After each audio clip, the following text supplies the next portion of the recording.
also to the hardworking faculty and staff of St. Pierre Academy of Caloocan, to our dearest parents, and to my fellow graduates, a pleasant day to all of you.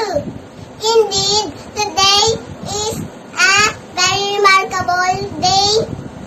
I, together with my batchmates, am considered part of history because I will be graduating during the time where the world is still battling with the pandemic. I and my family were all excited when I enrolled as a kindergarten student this year. However, we were worried about how my first time of formal schooling will be. Everything was unsure at first, but we still believed that no matter how hard it is to attend classes, I will still learn a lot. I had so many struggles during the first few weeks because of our unstable internet. I was frustrated when I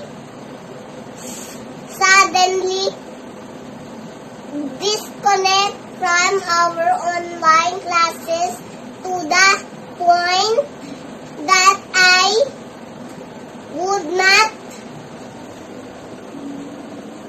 want to go back, but my mommy insisted that it's okay because it really happens.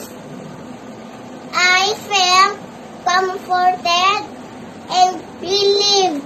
Although I was not able to meet my teacher and classmates personally, although we were not able to play and learn together, I am still thankful because what really matters is the learning that I have experienced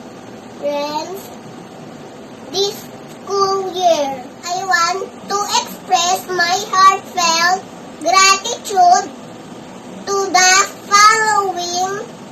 Thank you, Teacher Ron and Teacher Rachel, for believing in me.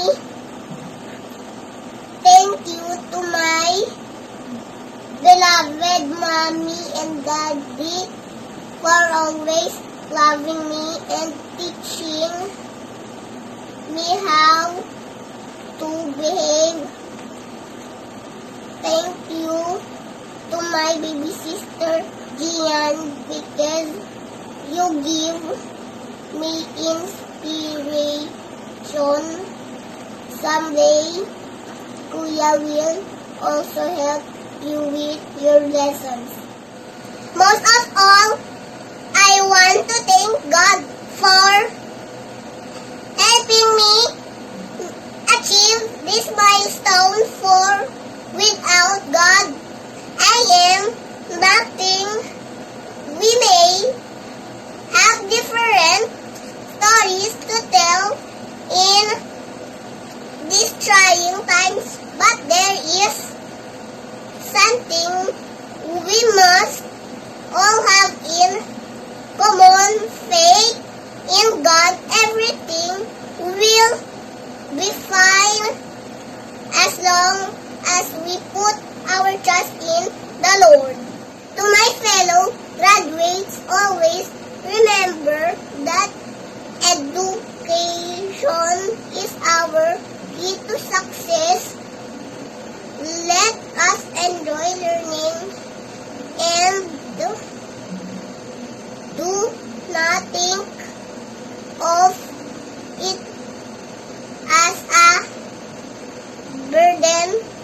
Whatever comes our way, whether it's pandemic, we will still continue searching for knowledge.